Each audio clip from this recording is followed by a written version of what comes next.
Honestly, I have never been to a diaspora meeting with clarity, with focus, and with great organization like the one I see here. Congratulations to you guys.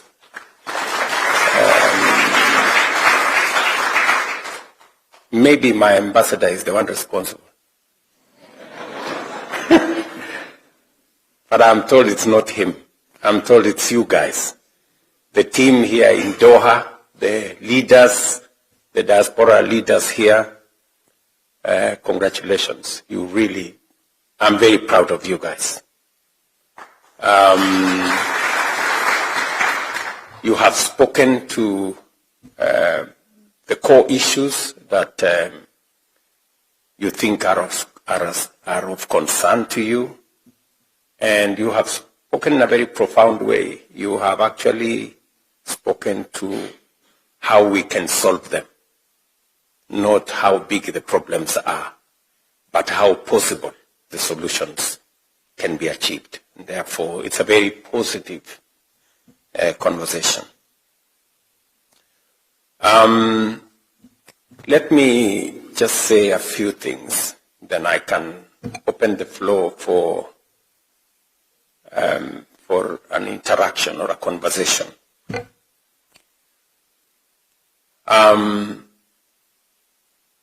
It is true that in the last election, I did make a commitment that we will have a much more robust and a better engagement with our diaspora.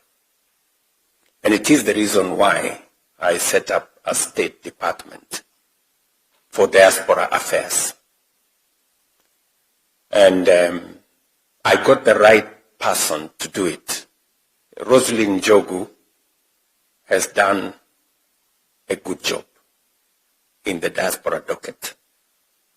She's been with me, she's been ahead of me in many places, trying to work on matters consular, issues that have come up, repatriating Kenyans whenever we are in difficult situations in different parts of the world. I remember the latest in Lebanon and many other hotspots around the world. So I am very proud that the Diaspora Department has created a better relationship between Kenyans in diaspora and Kenyans back at home.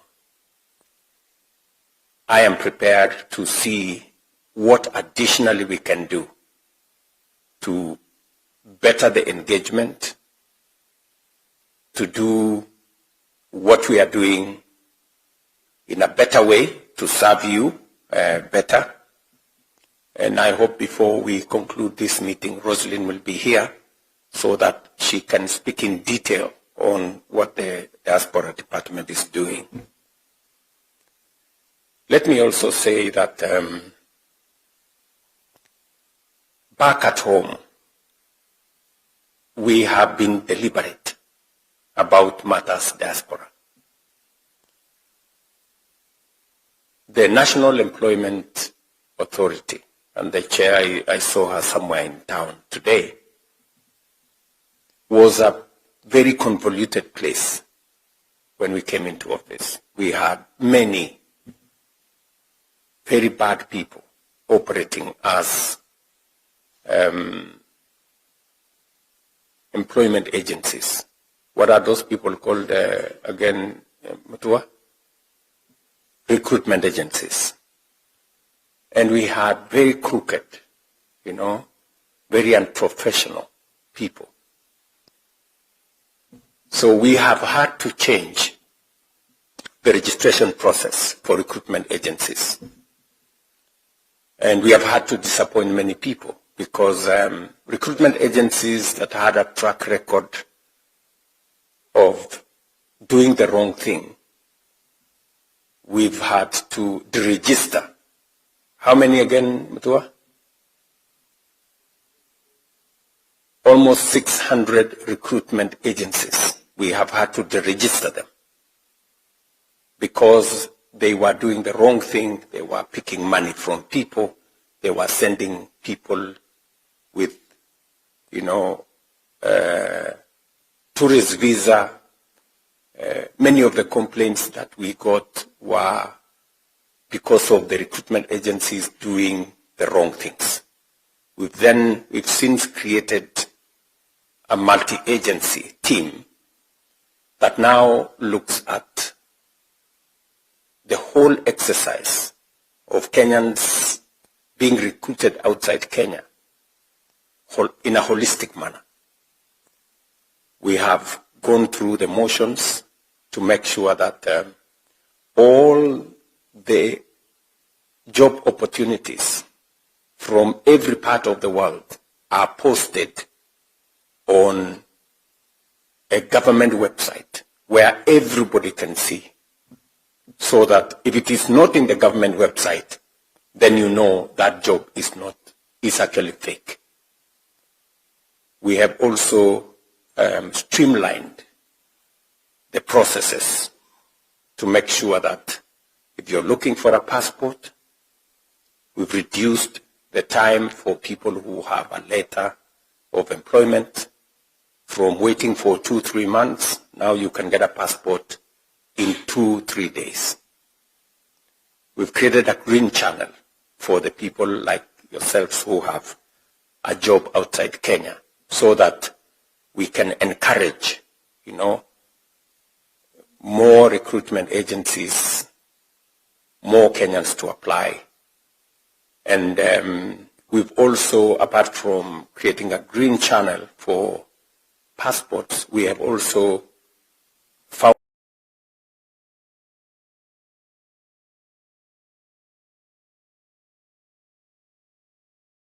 a mechanism where Kenyans who do not have the money to pay for tickets, we're now finding a way with our national youth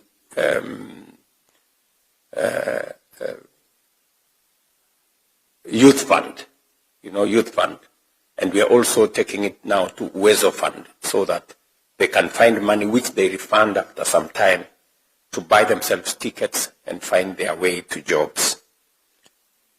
I have also been very clear on making sure that we do not send Kenyans to countries that we do not have bilateral labor agreements. And it is the reason why, under the leadership of Musalia Mudavadi and the State Department for Diaspora and Ministry of Labor, we are signing more bilateral labor agreements. We are upgrading those that already exist. Like already there is a conversation between the government of Kenya and the state of Qatar on making sure that we now increase the number of skilled workforce that comes into this country. We're doing the same in Saudi Arabia. We're lucky we've done this again last year with Germany, with Austria. I had a conversation with the president of Hungary again today, and we are looking at opportunities there. He will be visiting Kenya sometime early next year for us to conclude that process. So our aim is to have bilateral labor agreements with at least 19 or 25 countries where we are certain that we have a firm government-to-government engagement that ensures that citizens of Kenya in those countries have the legal protection of both the government of Kenya and the host country government to make sure that we protect our citizens. And so, to you people in Qatar, I am very happy when I landed at the airport. Many people, Habari Mheshimiwa. I saw many people at the conference facility. I was wondering whether I was in Nairobi or whether I was in Nairobi or I was in Qatar. But you feel a sense of pride if you see citizens of your country, in different places of the world. And specifically, to to you people in Qatar, I must say congratulations. You are doing a wonderful job, and you have our support. Let me also say that it is our intention to support you on 3 other areas. We are working as a government to see how we can reduce the cost of you sending money back home, remittance. We know that it costs anywhere between 5 to 10% of the money you send. And if you look at the amount of money that comes to Kenya, it's about $5 billion. If you do 5% of $5 billion, it's colossal. It's huge money. It can make a big difference. So I did instruct the central bank to work with the International Association of Remittance so that we can find, much more cost-effective mechanisms of you being able to send your money back home. The second issue we are working on is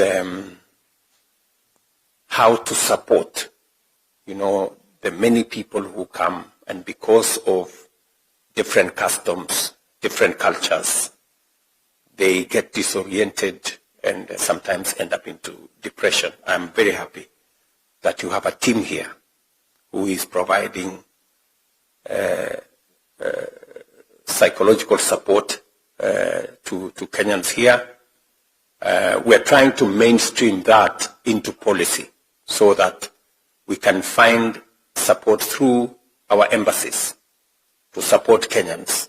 I think Rosemary would have been better placed to explain because she has briefed me on what they are doing and how we need to mainstream that, provide more safe houses for people to, if people are in need or they are affected in one way or another, they can find a safe place where we can assist them, even as we find mechanisms of how to support them either here or to support them to go back home. So we are still assessing. I think there are now a couple of safe houses in different countries. We're trying to expand that footprint so that we can support more Kenyans and their families in the diaspora. And finally, we also want to see how we can support you invest back home and help you structure that investment. We are in the final stages of a diaspora bond on how people in the diaspora can support Kenya with a diaspora bond that also gives you an investment income. So again, I think this is some of the outcomes of what we had as the diaspora conference that we had in Nairobi, I think a year and a half ago. And we are on the final stages through cabinet, and then finally we will create a framework that you can participate. And that is aside from all the other things that we are doing, including the affordable housing program, where instead of you now struggling to send money to some contractor or your relative, you can now buy affordable housing. Boma yangu #832 star, is it *823#, buy a house. You don't have to struggle with who is the contractor and who is what. You have the undertaking of the government of Kenya that whatever house you buy, you will get it. Different from if you send to your friend or your relative, you will find that they will keep sending you pictures of the neighbor's house.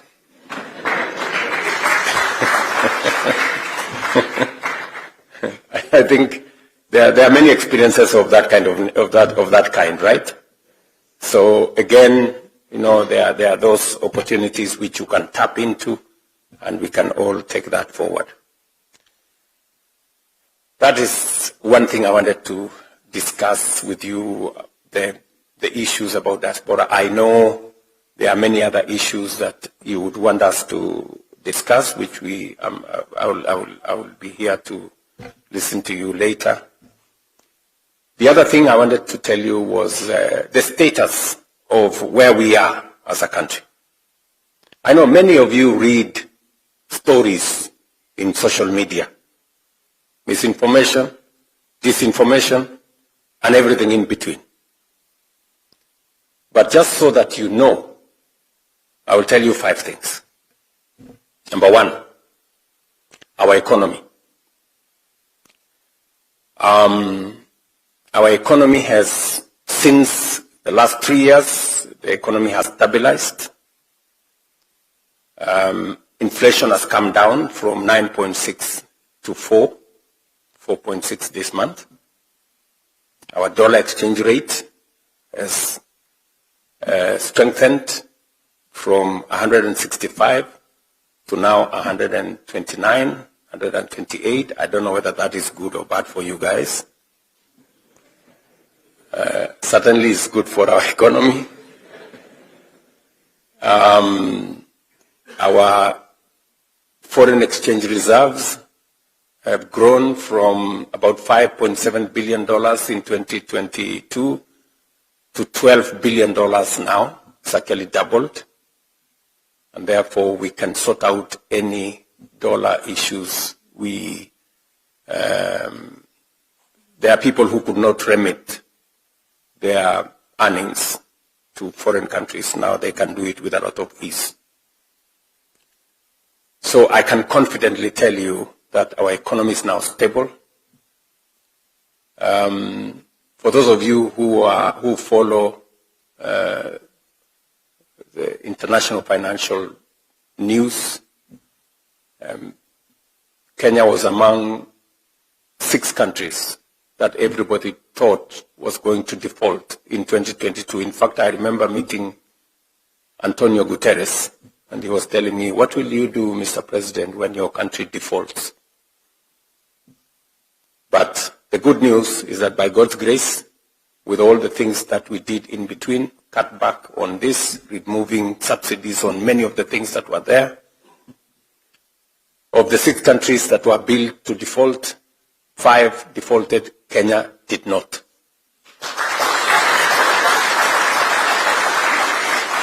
And if you follow, IMF released a report 3 months ago.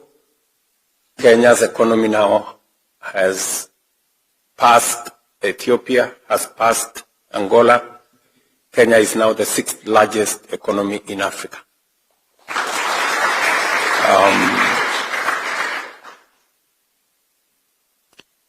If you follow news, our Nairobi Securities Exchange was the best security exchange in Africa last year. So I have been to the Nairobi Securities Exchange, I think 5 times, because I wanted to build confidence in the Securities Exchange, because it is one avenue. The capital markets are one avenue that we can use to raise development resources, aside from all the other areas.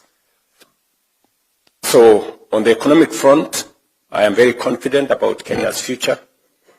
The numbers don't lie, they are there. What I am telling you, you can go into any platform and you will find the numbers there. In fact, our governor of Central Bank, Mr. Thuge, was voted the best governor of Central Bank in Africa because of what has been done. So that's on the economic front. So just to allay fears that may be spread by the different media. Number 2 is that we are stabilizing our food security. I know many of you know that in 2022, We had people in the streets with superiors on their heads because the price of unga had gone to 250. Those people have since left, just for your information, because we have intervened. We have changed the framework of our approach to the agricultural sector. We've moved away from subsidizing consumption. We moved it to supporting production, reducing the cost of fertilizer, making sure that we have available seeds. We did a big program on making sure that we use data to run government programs. We've registered 7.1 million farmers. We now have data on how many farmers are growing tea, how many farmers are growing sugarcane, how many farmers are doing coffee, avocados, wheat, rice, and we are engaging them on the basis of correct information. We've also digitized all the supply of seeds and fertilizer. Today, you cannot just walk into a shop to buy fertilizer. You have to be a registered farmer because we are subsidizing that fertilizer. Since then, we have removed cartels, brokers and characters who are distorting, our programs. I know you are aware that in one place in Western Kenya, I had to tell some notorious brokers, mambo ni matatu. I don't know whether you remember that. Because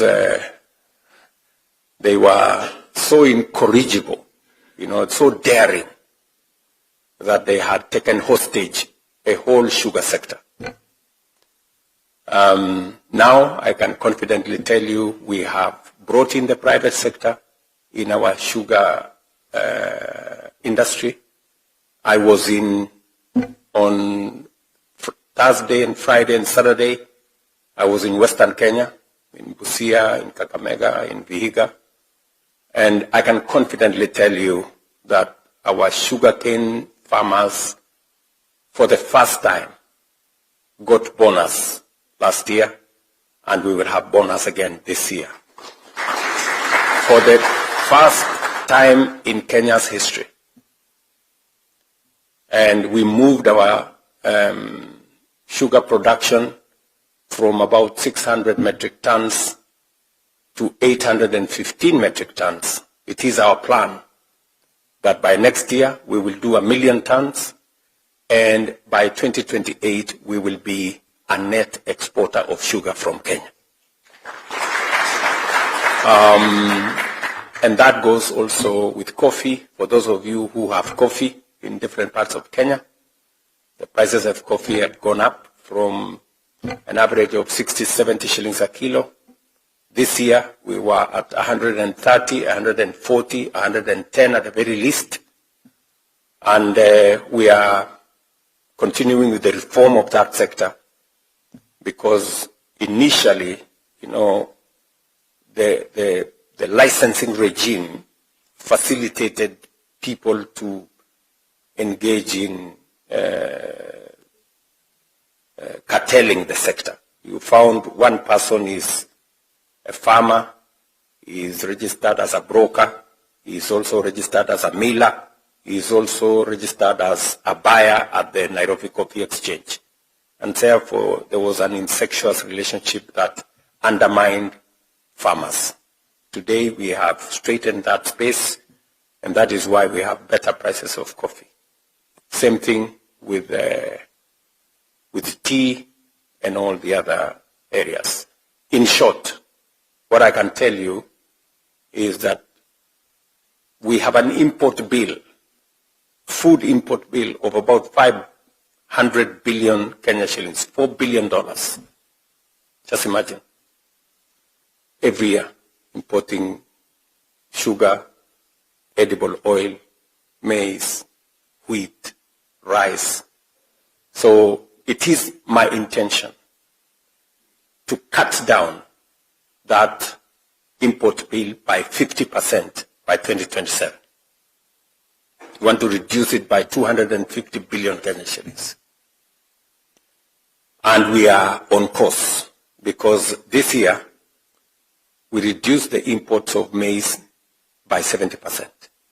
We reduced the imports of sugar by 80%. We are now working on rice and wheat, and then edible oil is the one on the line. So again, we want to transform the agricultural sector so that instead of us importing 500 billion Kenyan shillings, we should be exporting more. Let me say three final things. You're aware that I did make a commitment on matters to do with health. And I know you know how health operates because now you stay in this country. We've had to change the whole health infrastructure in Kenya. I thought I was going to reform the National Health Insurance Fund. It was not possible to reform it because it was too rigid, and therefore we had to tear it down and build it from scratch. So we went to Parliament, took a bit of time, but we now have 5 pieces of legislation. From one law, we have now 5 pieces of legislation that undertake our health infrastructure program, moving it from a health infrastructure that was heavily tilted towards those who had jobs and those who had means to a universal health coverage where everybody is on board. As a result, we now have increased, we've done 4 things actually in that sector. Number 1, we have changed the health provision structure. We did register all facilities. We did an assessment of all the facilities, and we want to sort out 4 issues. We want to set out, number 1, making sure that every Kenyan is registered. As I talk to you, 27.2 million Kenyans are now registered under Social Health Authority, up from 8 million. We now have 3.5 times more Kenyans registered, from 8 million to 27.2 million. It is our intention that in the next 6 months, we should have 30 million Kenyans. We should have actually reached universal, because that does not include dependents and children and others. So, number 1. Number 2 is to change how equipment is delivered to our hospitals. In the past, we used to buy equipment, and because you don't have a big financial outlay, you then end up buying very limited equipment. We've since structured. Now we work with manufacturers. We don't have to pay for the equipment. We have what we call fee for service. We have equipment delivered to our hospitals, and we only pay when we use that equipment to the manufacturer. That was possible because they looked at our health infrastructure, how we had registered Kenyans and how they were going to get paid, and they were satisfied. I was, for example, in Butere on Thursday.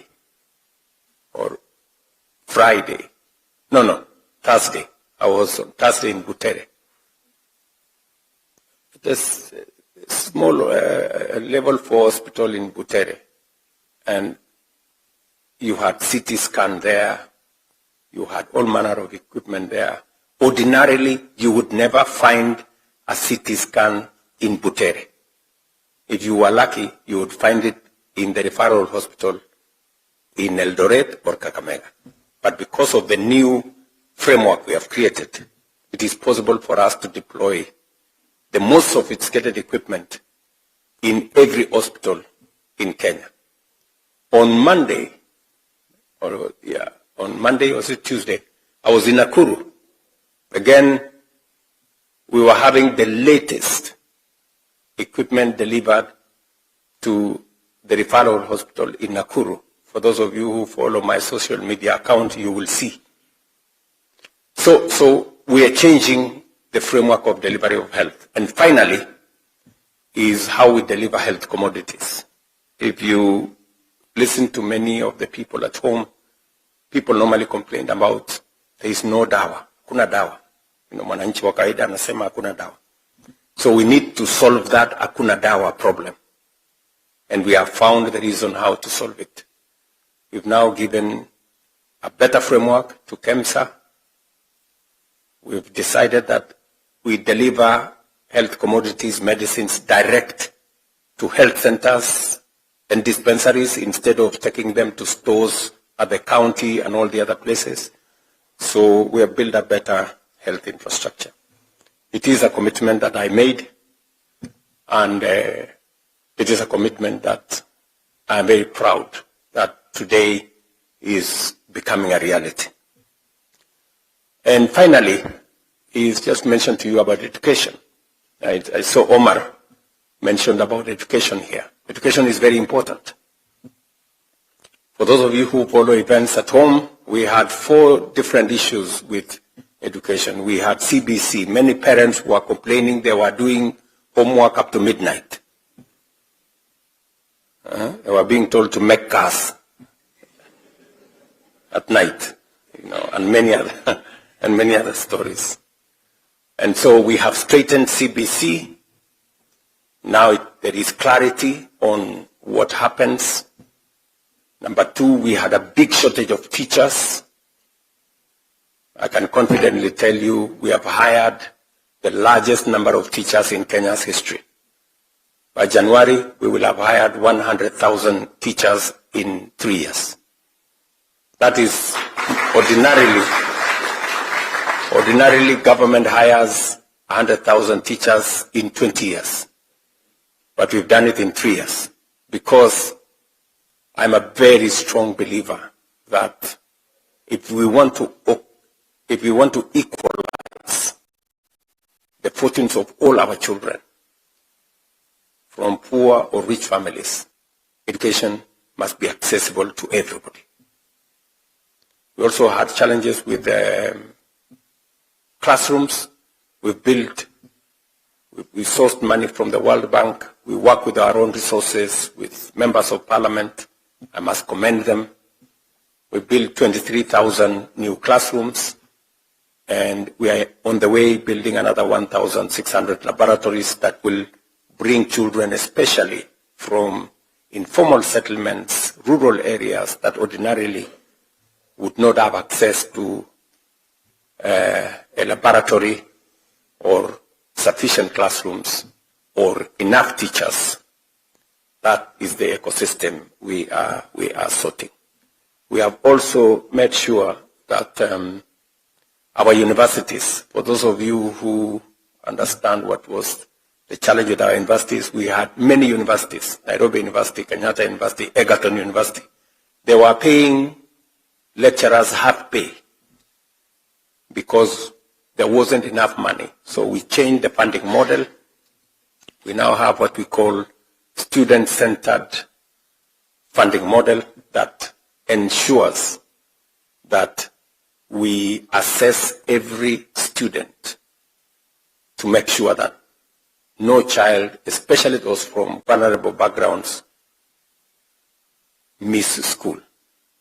We have since increased scholarships and loans to make sure that children from vulnerable backgrounds get up to 90% loan and scholarship so that we carry them along. So I just thought I should mention some of the things that we are doing back at home.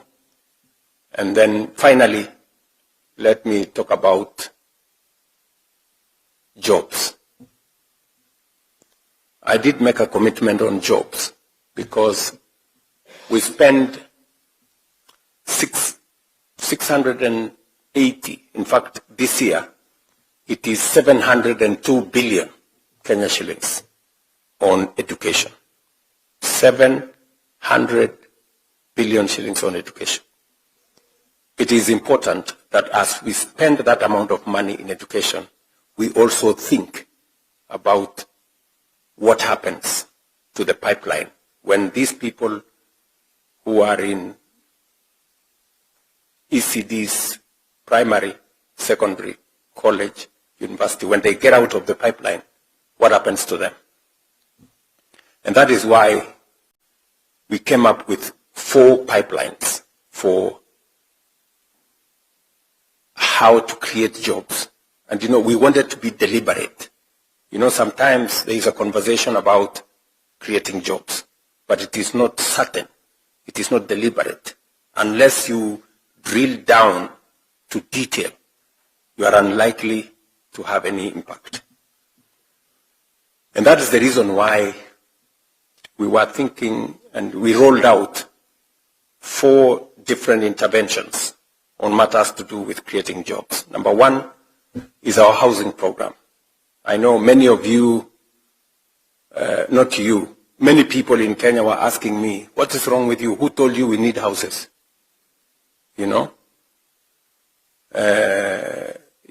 But you see, any country that needs to stimulate the economy, they look at public infrastructure that creates, that is labor intensive and uses it, whether it's America, whether it is Europe, that's what they do. And again, for your information, housing was a program that has been there with us. It was there in the KANU manifesto. It was there in the NACA manifesto. It was there in the NASA manifesto. It was there in the Jubilee manifesto. It was there in the Azimio manifesto.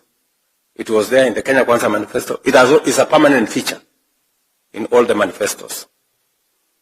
But it was difficult to implement because it's not easy. Just for context, my brother, President Uhuru, and I, we had the Big 4 in 2017. And one of the Big 4 was housing. And we did everything because it is the right thing to do, and all of us agree. So when we were elected, we wanted to do housing. I remember very well, we went to Parliament, we passed the law, we created the fund, we created the levy.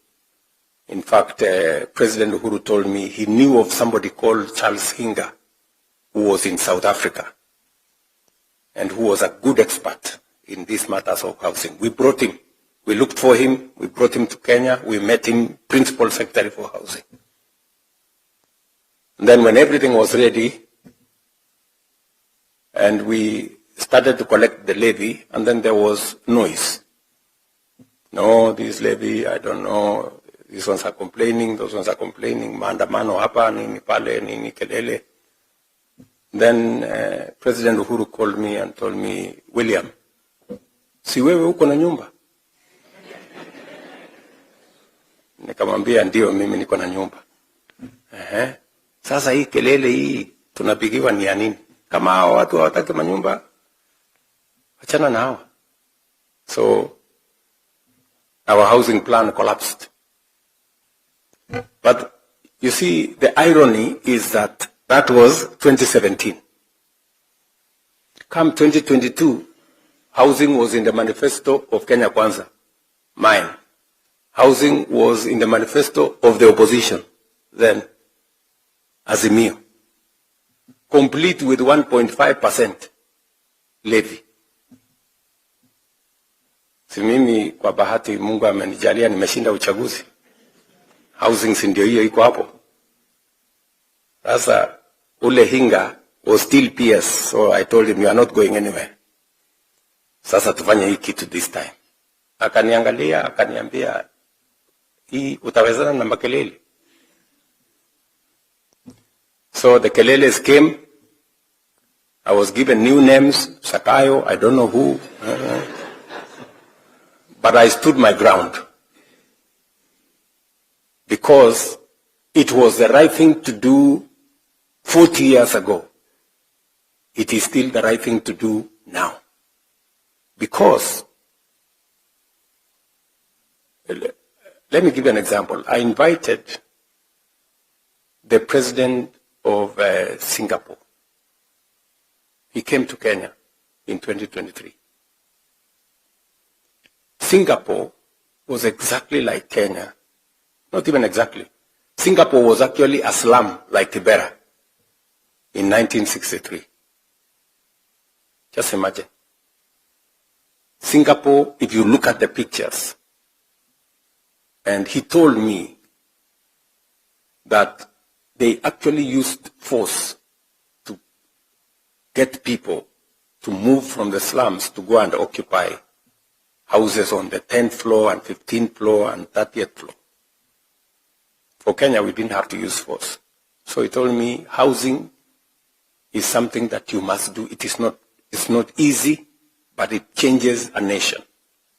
Just look at the difference. They implemented housing in 1964. Today, Singapore is a first world country. 95% of their population are home owners. The opposite is that in Kenya, we did not implement.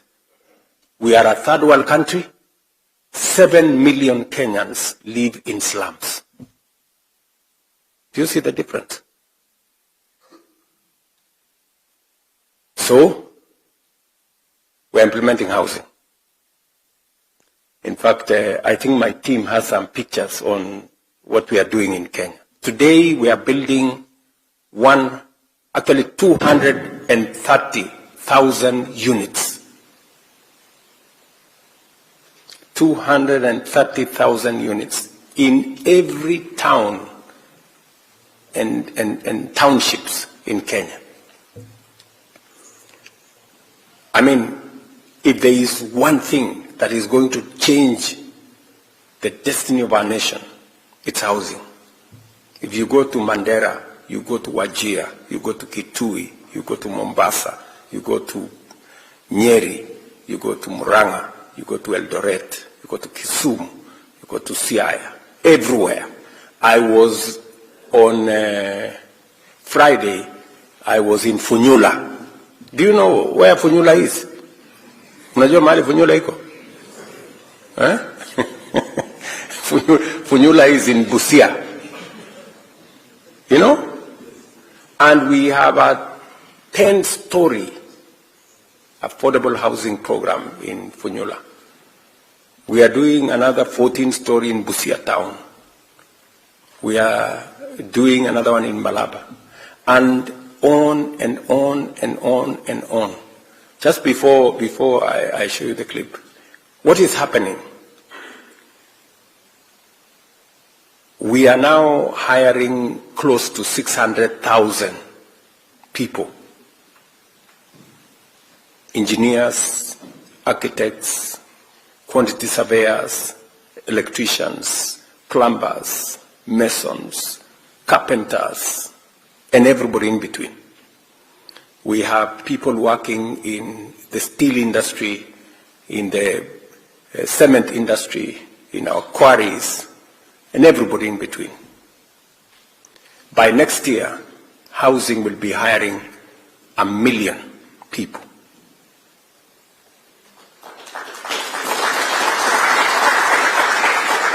So, apart from decent housing, apart from helping us with reducing on land fragmentation, apart from stimulating our economy, housing is creating opportunities for jobs. And these are only 230,000 units. We have a shortage of 2.5 million housing units, and it is growing. So we will be at this housing for the next 20, 25 years before we can stabilize. And you know what? We have built this whole big program. Now the contracts we have signed is 600 billion. How much? 600 billion. Housing, markets, hostels, and all of it is our own money. We haven't borrowed from the World Bank. We have not borrowed from nobody. And for your information, if I were to go and borrow 600 billion shillings from the World Bank, I would live in Washington for 10 years to get it. I would need 10 years of letter writing and begging. But we have mobilized our own domestic resources, and Kenya is changing. The skyline of every town is changing. And we have many people working. You know, so I don't mind the names. I don't mind the names. So long as Kenya gets transformed, I'm missing a problem.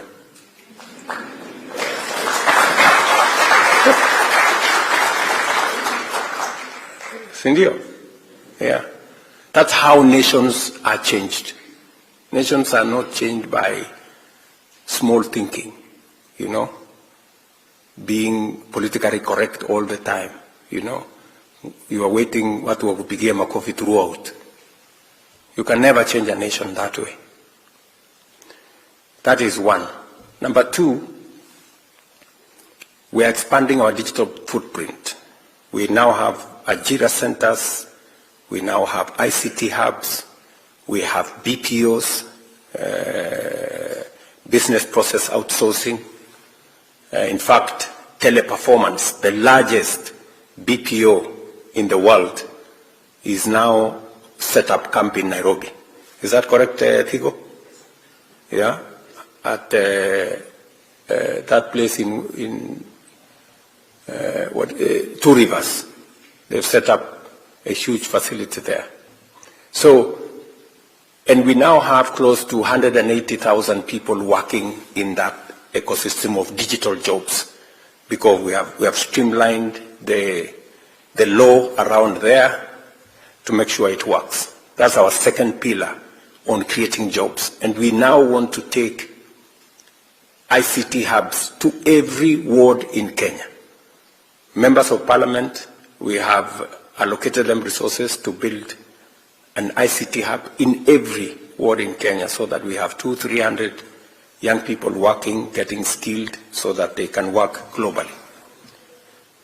And then number three is what I've just discussed with you, you know, creating a pipeline for Kenyans who want to work abroad, you know, by streamlining visa, making sure that we have a transparent process, signing bilateral labor agreement with different countries, and doing what we must to make sure that we facilitate the diaspora the way we are doing.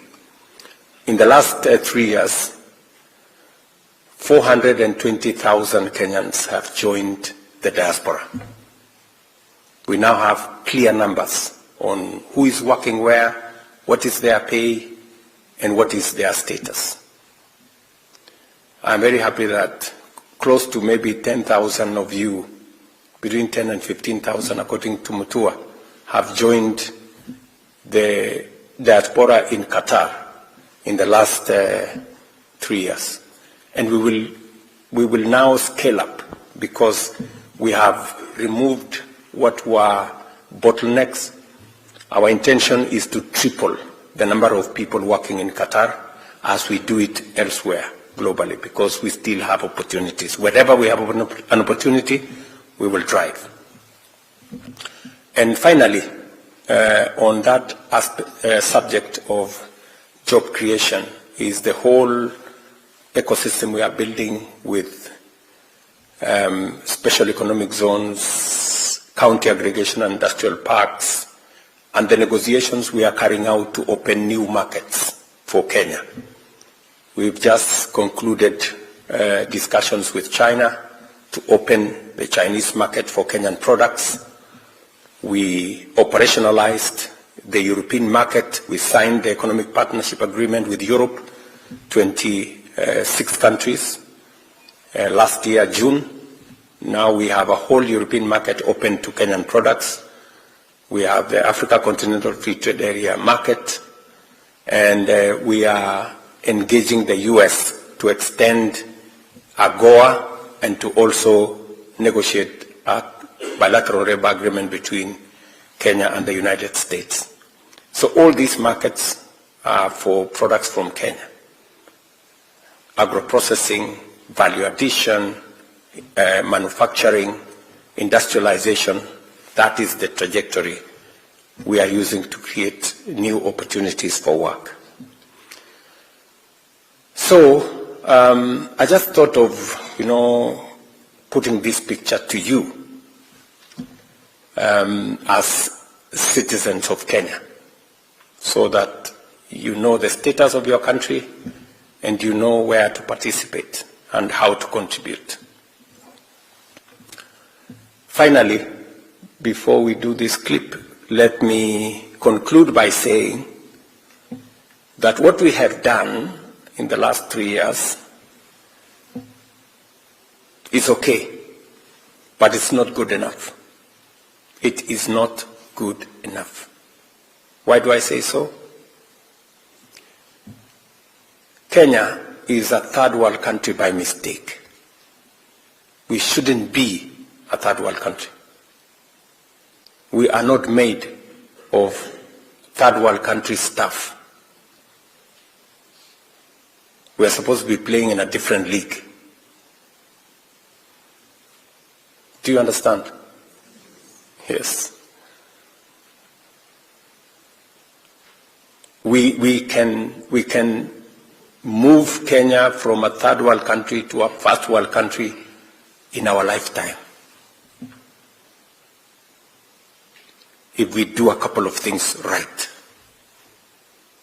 And I have put a proposition to us, to the people of Kenya, on how to move from a third world country to a first world country in the next 25 to 30 years. China did it, Korea did it, other countries, Malaysia did it, we can do it. Looking at what we have done, I am very persuaded that we can move this country to a first world country. We need to do 3 things, in my opinion. Number 1, we need to bring under production another 2.5 million acres of land, agricultural land, so that we finish with importing food and we export to the markets we have already negotiated. We need to build at least 50 mega dams, huge dams, High Grand Falls Dam, Soin Koru Dam, and we have a list of them. They've been in our books for the last 20 years. We have all of them in our books. But we haven't done it because we haven't thought of how to do it. I have put a proposition on how we can do it. We need 1.5 trillion shillings. That's just about maybe 10, 12 billion dollars. We can raise that money. So to raise here housing, 600 billion. We've raised it. But this one we can raise even without any levy. We'll raise it to tatumia tu akili. Tuache ujinga. Tutumia akili. Mnanielewa? That's what we need to do.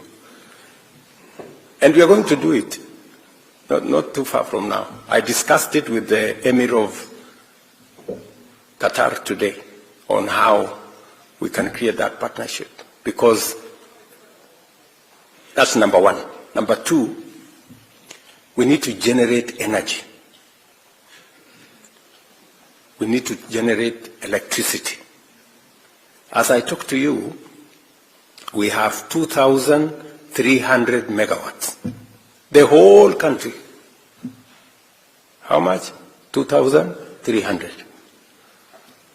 Tulienda na kimbelembele yetu tukaenda tukanegotiate na Microsoft na G42 tukanegotiate. You know, when I went for the trip, I went to the United States with Biden. So we signed an agreement there between G42 of UAE, Microsoft of America, and Kenya to establish data centers. Sindio? Sasa wakati nimerudi nyumbani haya tumeanza data center. Tukaambiwa one data center requires 1,000 megawatts. Na tuko na 2,300.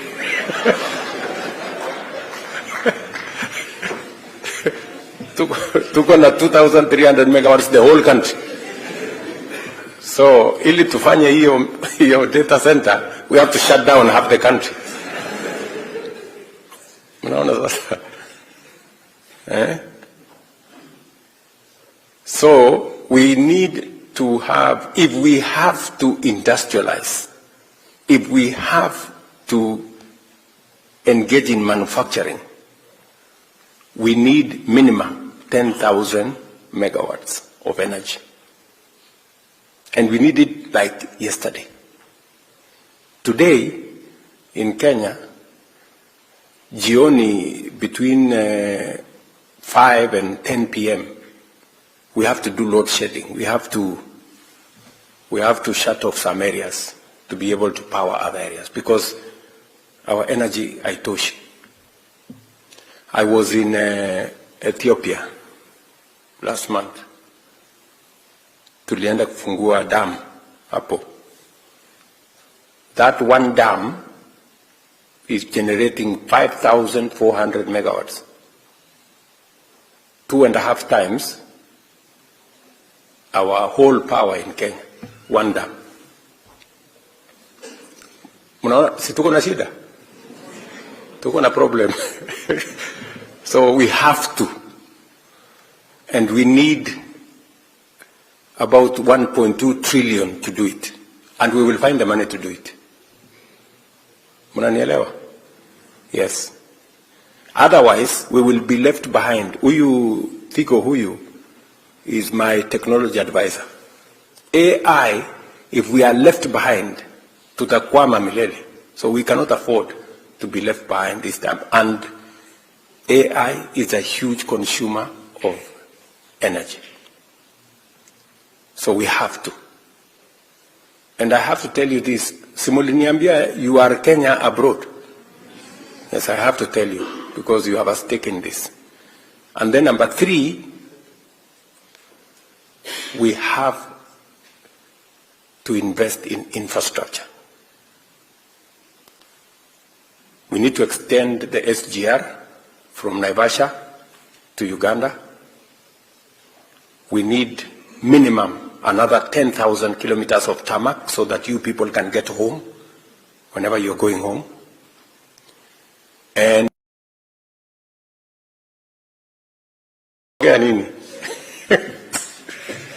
and you see, there are some people defending. No, you see, Ruto anataka kuuza airport. Mimi nataka niuze airport niende nifanyie kitu gani? You know, Qatar here is building an airport in Rwanda under the same framework. Are we together? So I had a conversation with the Emir today, and we have put on the table what we are going to do with our airport, what are we going to do with Kenya Airways, and all the other things. Because, you know, the kind of investment we need kwa hiyo airport yetu is possibly almost 200 billion Kenya shillings. We don't have to put our money. We have money in the private sector that can do it. Yeah? So we need about 4.5 trillion Kenya shillings to undertake the three things I have told you. It's about $35 billion, and we are going to do it. Otherwise, tutakwama. Shida, friends, shida tuko nae Kenya ni average thinking, ordinary, usual. Unless we up our game, unless we up our ambition, unless we think about the extraordinary. And I like the person who prayed here. He said, excellence and integrity in his prayer. We have to begin to think about the excellent. Wachana na hii average. Hii average thinking hii ndio inatuletea hasara. We look at everything, we think it is impossible. We look at that, we think it's impossible. Others did it. Why can't we do it? So I really want to persuade you as citizens of our great country. Let us agree to change Kenya. We can do it. Let me give you one final example. Sababu najua imani yenu pengine iko kidogo.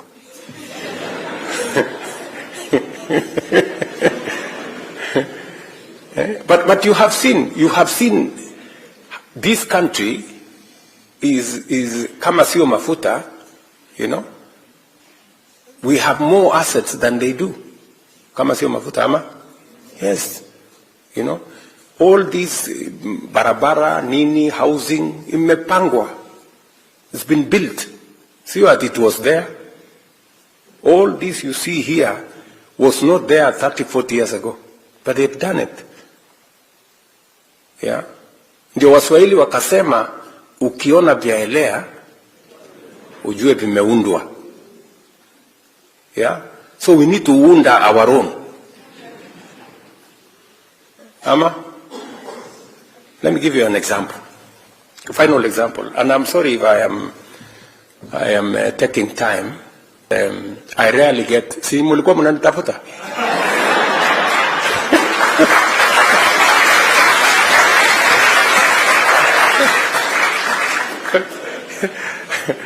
Hata mimi nilikuwa na watafuta. Sindio? Now listen. Why I'm telling you these things are possible. When I look at housing, look at what we have achieved. In 2 years, just 2 years. You go to Mukuru, you go to Eldoret, you go to Nakuru, you go to Kisumu, you go to Migori, you go to anywhere. Things are happening. And it's just 2 years. Just imagine if we do this for 10 years. What about 20 years? You will not recognize Kenya in 20 years of this. But let me give you a much more pointed example. Investment is a function of savings. I am a scientist. I was told by the economists. That's what the economists say. I'm a scientist myself. I've become a good student of economics over time. So, as a country, unless we save, unless we have a good culture of saving, we cannot change our country. We cannot invest. And that is the reason why NSSF, which is the public saving entity, over the years has been, was never transformed. It's been like that for 40 years. And it's just small thinking.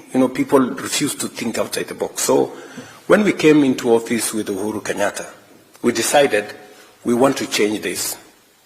What do countries do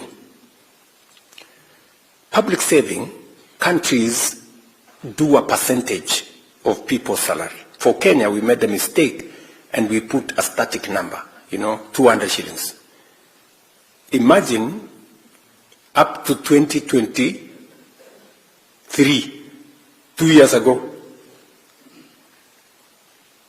every public person and private person was saving 200 shillings at NSSF. Shilingi mia ngapi? Not $200, 200 shillings every month. Mtu anaana 100,000, analipa 200 shillings. Mtu anaana 200,000, analipa. Ndio mjue iko ujinga mingi hii dunia. So what happened? We were left behind. Uganda 20 years ago changed their contribution to percentage. 10% by the employer, 10% by the employee. Tanzania 20 years ago changed 10% employer, 10% employee. So today, Uganda has a bigger social security fund than Kenya. Tanzania have a bigger social security fund than Kenya. Yet, our economy is twice that of Uganda. Our economy is almost 1.5 times that of Tanzania. But they made the right decision before. Tanzania today, their social security fund is building one of the tallest buildings in Hapa Hill in Kenya. NSF ya Tanzania. Just imagine. Yetu tuko 200, bado tunatoa ile 200. So, we changed with my friend Uhuru Kenyatta in 2016. But then some characters took us to court. Wakatuzungusha huko kotini. So, by bad luck to them, I became president. So, nikawaita. Nikawambia hii ujinga muache. I mean, how can you stall the whole country? Tukwame kwa 200, other countries are going ahead of us. One of them was my friend Atwoli, because he was the one who had taken us to court. Nikamwongelesha, akakuwa mzee mungwana, kaniambia okay, wacha tuende tutoe kesi kotini. Tukatoa kesi kotini. Let me tell you now the good news. Do you know what has happened? By changing the contribution structure, our national social security fund from independence mpaka 2023, we had collected 320 billion shillings for 60 years. How much? 320 billion. In 2 years, with the changed contribution structure, we have doubled to 670 billion shillings. By the end of next year, we will be 1 trillion shillings. Tell me what's going to happen in 5 years and 10 years. We will not be borrowing money from China. We will be borrowing money from our own social security fund. That is how countries grow. Munanielewa? What has China done? China today, if you see, savings as a percentage of their GDP is 55%. Savings as a percentage of GDP in Kenya is 10%. So, sisi, tunachukua kila kitu, tunakula. China, wana save. Then what do? We go and borrow from China. Because wako na akili, they are saving. Then what do we end up doing? Today, we are paying $1 billion every year to China. Unaona ile ujinga tuko na hii dunia. Imagine. Them, they are saving their money. As we are eating ours, alafu tunaenda kuboro yao, wanatulipisha interest kiasi hii, tunalipa, tunakuwa maskini. I have to tell you this. Si mimi ndio rais wa Kenya? Unless I tell you, so that you know where we are.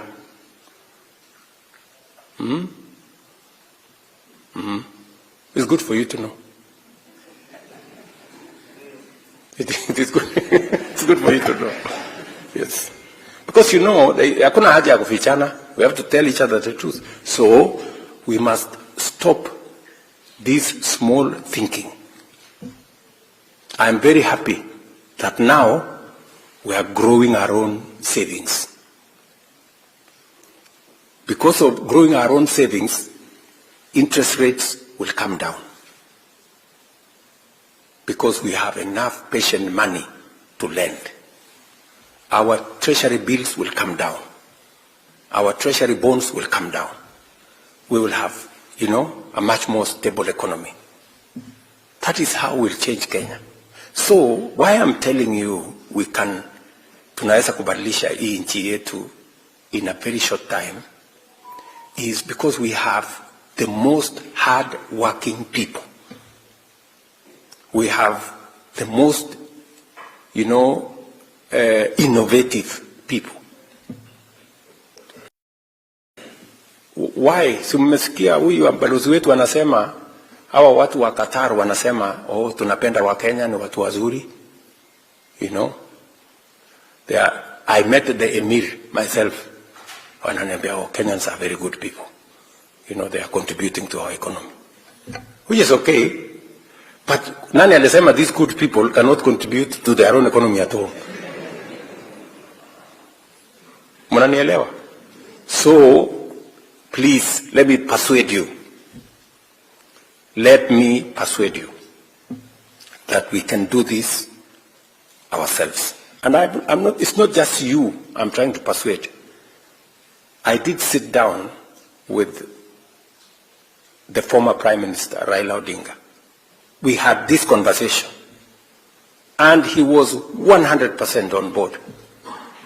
I did sit down with Uhuru Kenyatta 2 months ago to have this conversation. That it is time for us to move Kenya away from this mediocrity. And we agreed. I have come for you. Mukubali jameni, tusukume hii Kenya, tubadilishe nchi.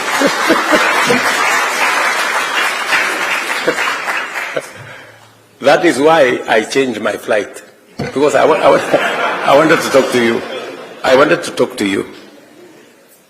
Because it's not always that God gives you an opportunity like the one I have. Sindio? Yes. Unajua hapo nyuma, pengine other people could have given excuses. Pengine mwingine anasema nilikuwa mzee. Mwingine anasema pengine si kusoma zaidi. Lakini mimi, what excuse do I have? I am not an old man. Nimesoma vizuri. Mimi si mtu mjinga. I know what I'm doing. So, I don't have an excuse not to transform Kenya. I just need your partnership and assistance. Munisamee kama nimewachokesha, lakini I had to.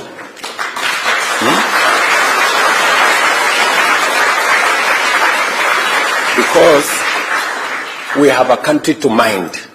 We have a country to think about. Because it disturbs me, that Kenya can be a great nation, but we are not moving.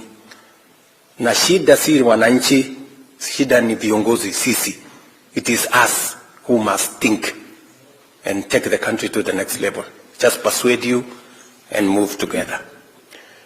Can somebody, ebu tuone hii sinema yako iko hapo.